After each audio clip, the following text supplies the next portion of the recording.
आपके साथ मैं हूँ आस्था श्रीवास्तव। इसी के साथ बढ़ते हैं खबरों की ओर। महाराष्ट्र सरकार ने रिपब्लिक चैनल के editor in chief Arnab Goswami को गिरफ्तार करके लोकतंत्र की हत्या की है। मुख्यमंत्री शिवराज सिंह चौहान ने रतनगढ़ टाइम्स से चर्चा कर अपनी पीड़ा बयां की। महाराष्ट्र सरकार ने रिपब्लिक चैनल के editor in chief Arnab Goswami को गिरफ्तार कर लोकतंत्र की हत्या करने का काम किया।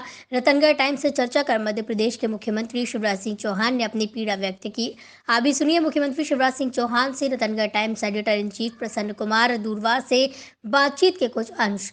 महाराष्ट्र सरकार ने देश के प्रतिष्ठित पत्रकार अर्नब गोस्वामी के विरुद्ध बर्बर कार्रवाई कर अभिव्यक्ति की स्वतंत्रता को कुचलने का पाप किया है। लोकतंत्र को कुचलने और अभिव्यक्ति की स्वतंत्रता को रोंदने की कांग्रेस और महाराष्ट्र सरकार के इस कदम की मैं कड़ी निंदा करता हूं। इतिहास साक्षी रहा है कि जब भी किसी ने लोकतंत्र को कुचलने की कोशिश की है तो अंततः उन्हीं को परिणाम भुगतने पड़ते हैं। मैं इस लोकतंत्र विरोधी कदम की कड़ी निंदा करता हूं और जिन्होंने ये कार्रवाई की है उन्हें परिणाम भुगतना पड़ेगा।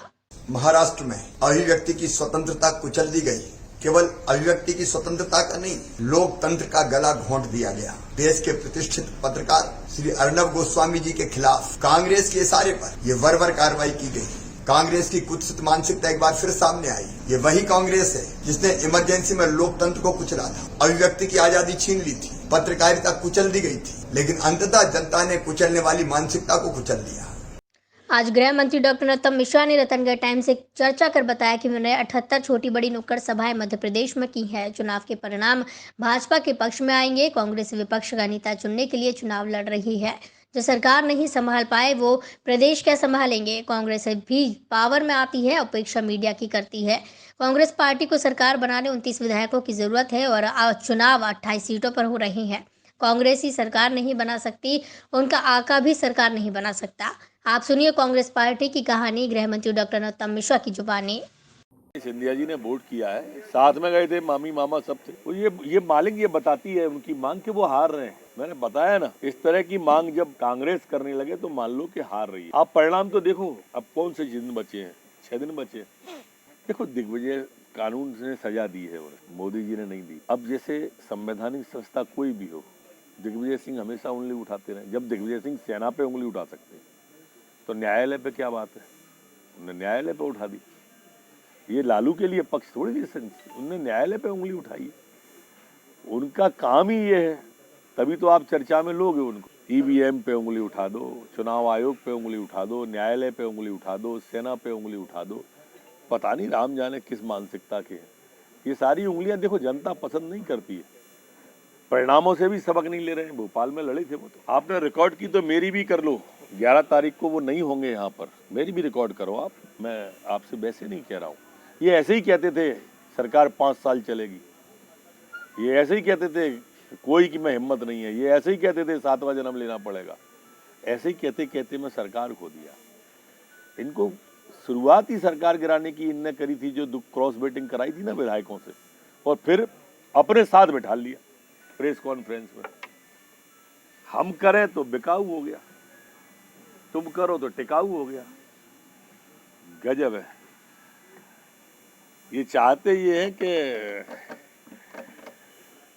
हम कत्ल भी कर दें तो चर्चा ना हो, ऐसे व्यक्ति हैं ये।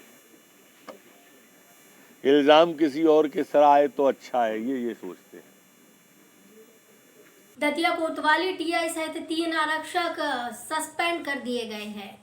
बड़ी खबर इस वक्त की आपको दतिया से बता रहे हैं। कोतवाली टीआई सहित 3 आरक्षक निलंबित कर दिए गए। टीआई धनेन्द्र भदौरिया, आरक्षक साहब सिंह, आरक्षक ज्ञानेंद्र शर्मा और विजय कौशल निलंबित किए गए। टीआई धनेन्द्र भदौरिया, आरक्षक साहब सिंह, आरक्षक ज्ञानेंद्र शर्मा, विजय कौशल निलंबित। निलंबन का कारण कई दिनों से गैर हाजिर थे। दतिया पुलिस अधीक्षक ने किया निलंबित।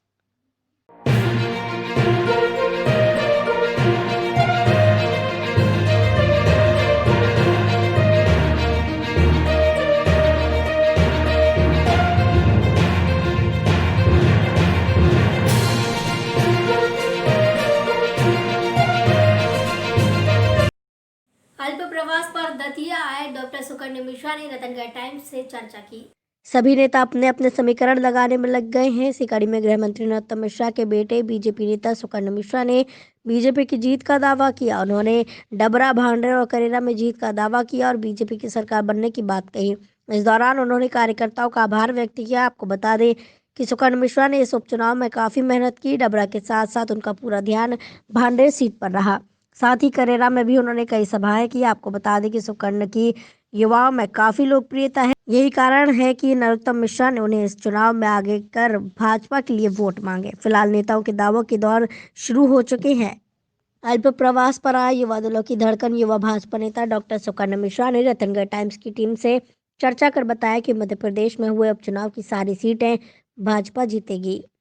निश्चित रूप से भारतीय जनता पार्टी की जीत होगी। हमारे पास राष्ट्रीय स्तर से लेकर जमीन तक का कार्यकर्ता है। हमारा हर पोलिंग बूथ का छोटे से छोटा कार्यकर्ता शिवराज सिंह चौहान और नरेंद्र मोदी की तरह काम करेगा। हमारे पास 15 साल का शिवराज सिंह चौहान जी का ट्रैक रिकॉर्ड है और सामने वाले के पास केवल झूठे वादे हैं जिस पे 2018 में सरकार बनी थी। मैं आज आपके चैनल के माध्यम से पूछना चाहूंगा कि वो राष्ट्रीय अध्यक्ष कांग्रेस के जो 2018 में थे, जिन्होंने कर्ज माफी का वादा किया था और साथ में कहा था कि कर्ज माफी अगर नहीं होगी तो 10 दिन के अंदर मुख्यमंत्री बदल देंगे, कहाँ हैं वो जो राष्ट्रीय अध्यक्ष कांग्रेस के थे 2018 में, जिन्होंने जनेऊ धारण करके चित्रकूट में कामतानाथ जी महाराज के मंदिर से अपनी यात्रा प्रारंभ की थी चुनाव की। चुनाव जीतने के बाद से आज तक वो कहाँ हैं? 5 अगस्त को जब राम मंदिर का भूमि पूजन हुआ तो मैं उन नकली जनेऊधारियों से पूछना चाहूंगा आज उनकी स्थिति क्या है और कहाँ हैं और आज उनका स्टैंड इस पे क्या है।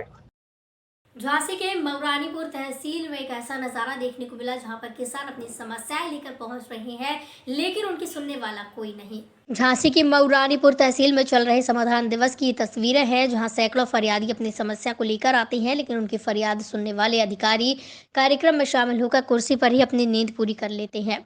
अब जरा कैमरे कैद हुए सिंचाई विभाग के सहायक अभियंता बाई सिंह को देख लीजिए, जिसमें एक तरफ कई फरियादी अपनी समस्याएं लेकर न्याय की उम्मीद के साथ आते हैं, तो वहीं साहब चैन की नींद सोते हैं। इसके अलावा उनके बगल में बैठी महिला अधिकारी को भी देखिए, जो समाधान दिवस की प्रक्रिया से बिल्कुल बेखबर होकर अपने मोबाइल में व्यस्त हैं। आपको बता दें कि समाधान दिवस में जहां उच्च अधिकारी फरियादियों की समस्या को सुन रहे थे, तो वहीं इन लोगों को इससे कोई सरोकार नहीं।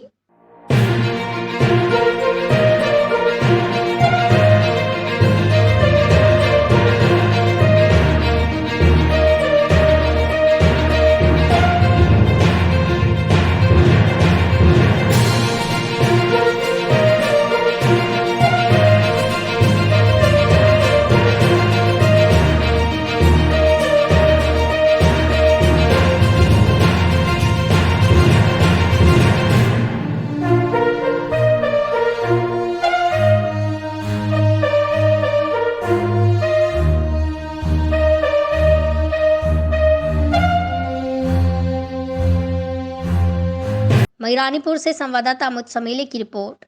दमोह के ग्राम रनिया में एक पति ने शराब के नशे में अपनी पत्नी को मारा।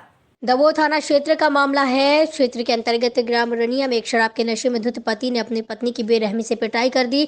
अधिक जानकारी के अनुसार पूरा देश की महिलाएं अपने पति की दीर्घायु के लिए आज करवा चौथ का व्रत रख रही हैं।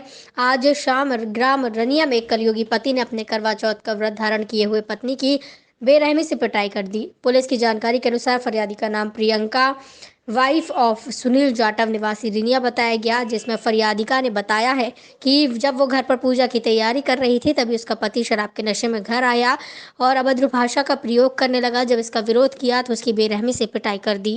नमस्कार साथियों, मैं रतनगढ़ टाइम्स से कुंजवारी करूँ। मैं फिलहाल दबू थाने में हूँ। दबू थाने में आज पूरा देश हमारा आज करवा चौथ का त्योहार है, करवा चौथ मना रहा है। पति की दीर्घायु के लिए महिलाएं व्रत धारण कर रही हैं और दबू थाने का एक ऐसा केस है जो रिनिया की एक महिला थाने आई है फरियाद लेकर के। पति ने आज करवा चौथ के दिन ही इनकी पूजा कर दी। पूजा इस तरह कर दी कि इनके साथ मारपीट कर दी। साथियों, पति की दीर्घायु के लिए महिलाएं व्रत रखती हैं और आज इस महिला को लेकर के हम आपको रूबरू करा रहे हैं। कैमरामैन का थोड़ा इनको प्रकाश मिलाएं। भाई, क्या नाम है आपका? क्या हुआ था मामला पूरा बताएं। मामला ऐसे दबोई आए थे जी जी हमने की दारू का पिया जी सुई दे के मैं गाड़ी ले लगे मारा पिट्टी कर जी। कहाँ कहाँ मारा है? किससे मारा है? डंडे से मारा है? कैमरामैन को दिखाइए। ये कौन है? आप इनके फादर हैं? हाँ, क्या है? बेटी को क्यों पीटा है दामाद ने? अरे हमारे ये लोग लड़ रहे थे तो हमने मार पकड़ी तो माने एक डंडा उठा के माने गई माता से तुम काहे के लाने हैं जी। सो उसने हमारे जो का वो डंडा दे दो। आपके साथ भी मारपीट करती है? हमने मार कैसा दामाद देखा था आपने? साथी मैं बता रहा था ये भारत देश है, यहाँ महिलाएं व्रत रख के दीर्घायु की कामना करते हैं पति की, और पति जो है कलयुग के ऐसे पति हैं कि नारी शक्ति का सम्मान की जगह ये मारपीट कर रहे हैं। ये मामला प्रकाशगंज जिले के दबू का है, दबू थाना क्षेत्र का है, रिडिया गांव का है। फिलहाल मैं रतनगढ़ टाइम्स से कुंज बिहारी गौरव, कैमरामैन दिलीप नाग जी के साथ। दबोह से कुंज विहारी गौरव की रिपोर्ट। रतनगढ़ टाइम्स में फिलहाल इतना ही, मुझे दीजिए इजाजत, नमस्कार।